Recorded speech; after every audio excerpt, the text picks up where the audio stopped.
Hello and welcome back to Perkins Pipes.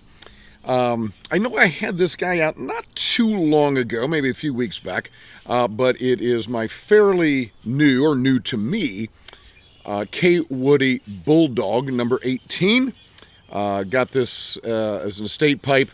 Love this guy very, very much. Love the shape. And there is a particular reason that I'm bringing this guy out, and a particular reason I've got my Indianapolis Indians baseball cap on. As always, let's get this guy lit. Let's get to talking.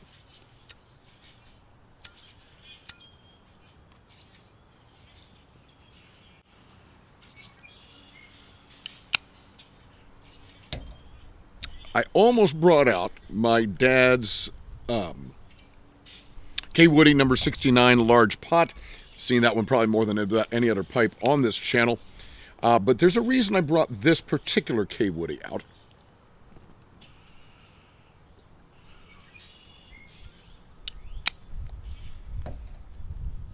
I was blessed by both my dad and my father-in-law not terribly long before each of them passed away. I remember my dad had come to visit our family. We lived north of Indianapolis, Indiana, and my parents lived the very southern part of Indiana, just across the Ohio River from Louisville, Kentucky. And they had come to visit. And already, I knew my dad's health was not great. He'd had some heart issues. I was dealing with prostate cancer and other things. And I remember him at one point just saying, what a fortunate man that I was, that I had such a wonderful family. Now, he wasn't talking about him, and he wasn't talking about my mom.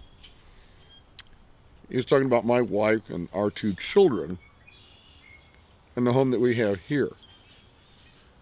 And a few years later,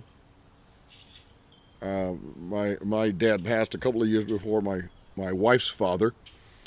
And somewhere in that intervening time, my father-in-law, Gary, my dad's name was Norman, and Gary is my father-in-law. And Gary said the same thing. Very, very similar words. He wanted me to know how fortunate I was and what a wonderful family I had. What are they talking about? What does it have to do with this particular Kaywoodie Bulldog?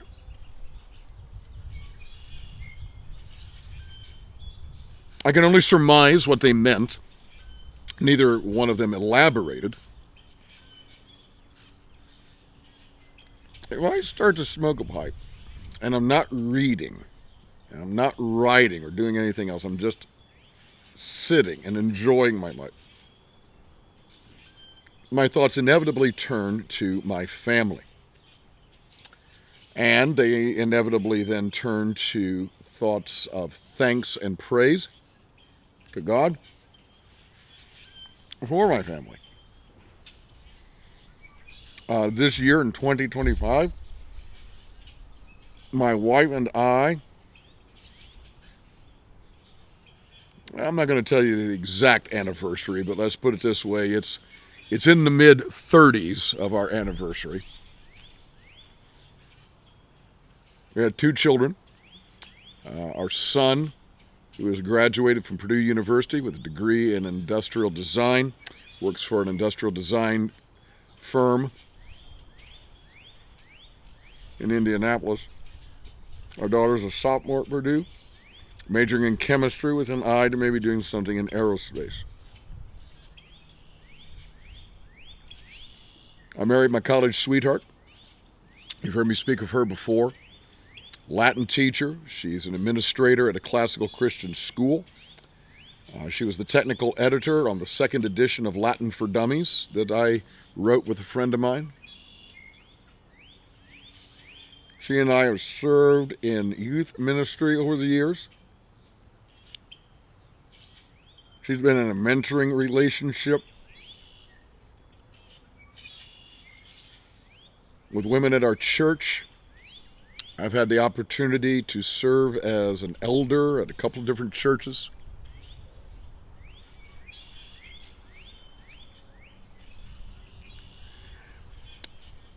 Both of our children walk with Christ. And that alone, all that I said right there is enough for either my dad or my father-in-law to say, Steve, you are a fortunate man. You're a blessed man, given your family. Our children like each other. We love them. They love us. And I think all four of us, if given the opportunity, choose to spend time together. Our son and daughter have gone out camping together. Very, very close. But I think one of the things that probably gets most people's attention about the Perkins family is how much we laugh together. I mean, we laugh all the time. Our son, our daughter have great senses of humor. My wife, here's where my wife and I differ. I can have a scattergun approach. I'm telling jokes all the time. I'm cracking up, and hopefully some of it's going to be funny. My wife is more laser focused. She doesn't joke often, but when she does, it's guaranteed to be funny. Now she laughs with the rest of us, and the kids love to get her going, and I really get Mama laughing. And no more she can't breathe. And we had people comment on that to us. Your family laughs a lot. Your family seems happy. And I got to tell you, we are. We are. Now, it isn't to say there aren't some things we've done intentionally to foster a good family life. My wife and I have deliberately planned vacations and things with the children, and we took them to church when they were young and taught them the scriptures, the whole train up a child in the way he should go, and when he's old he will not depart from it, all that kind of stuff. So yeah, there were things we did intentionally, but I got to be honest, it's blessing. It's blessing. I don't think, because there's a lot of families that maybe have taken their children to church, tried to teach them what's right. Children have gone astray.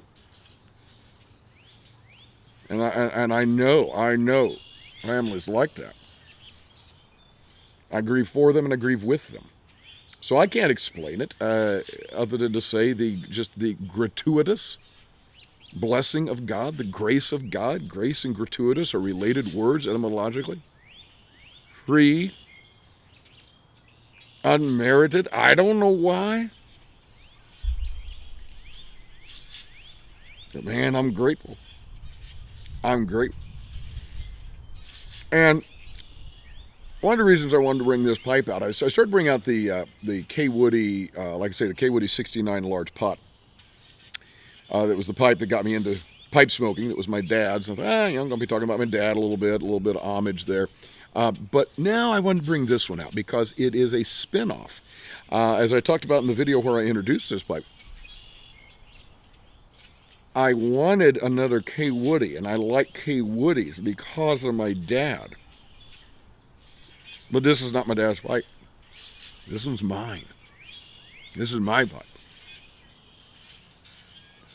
It expresses my style. I love the lines of this particular pipe, and you can't hold it in the right way to see all the lines just perfectly, but I love the gentle curve of that stem coming off the shank there, and the shape of the bowl, and the wood of the grain. I don't know how well that's going to pick up in the light out here, but I think the wood is absolutely fabulous, and so it's a spin-off, just as our family is a spin-off. The family that I grew up in, it's a spin-off of the family that my wife grew up in. Certainly the things our dads and our moms did have fed into our family.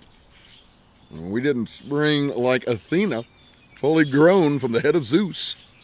Okay? We obviously, what came before us has shaped us and has shaped us as parents. And we've done a lot of things similarly, and we've done a lot of things differently. Well, I got to tell you, and I am speaking now as a man, obviously, but it meant a lot as a husband and father for my father and for my wife's father to say to me and to affirm me and say, Steve, you got a really great family. It meant a lot to me. Not just that other men noticed, although that meant a lot, but who those men were. My dad and my father-in-law. And of course, it meant everything that they took the time to say it. They actually thought it and acknowledged it.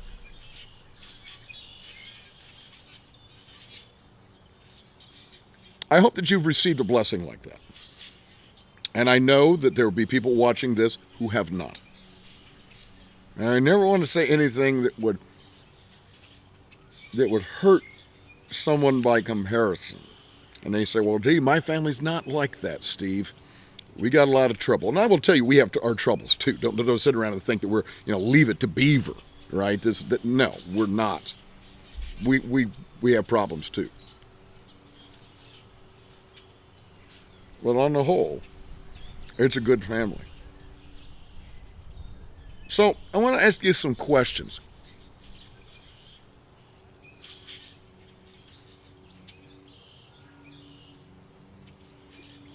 What do you think of your family? The one that you are in right now, the most intimate structure of your family. So I'm not talking maybe about the extended family and all 200 of you when you get together at a family reunion, but whatever core that you're living in right now. You may be living with your parents. Or it may be that your parents are living with you, kind of depending on how you configure that and think about that. You may be raising children. You may be in the stage where you have grandchildren. You may be alone. What do you think of your family? You happy with it? You happy with the structure? You happy? Do you think if somebody took a look at your family, they'd say, yeah. They got some stuff going on there. They got some stuff going on. I kind of wish my family were like that. Would they say that about your family? If so, praise God. Praise God, because I will tell you, you've done some things to make that happen, but some of that is just straight up blessing, my friends. If that's not the case, is there anything that you can do about it? Is there some, wound that needs to be healed?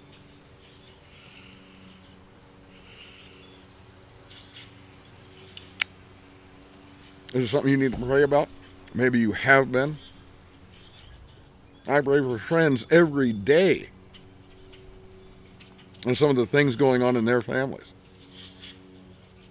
So maybe there's some things you need to pray about or ask some friends to help you pray about. But I want to ask you this. If you see in somebody else's family, maybe it's yours, maybe it's an extended part of your family, maybe some of your cousins, nieces, nephews, whatever. Or maybe it's the family of some of your friends. If you see in them something you say, yeah, they've got it going on. Their family is neat. Not perfect, but yeah, very solid. Tell them.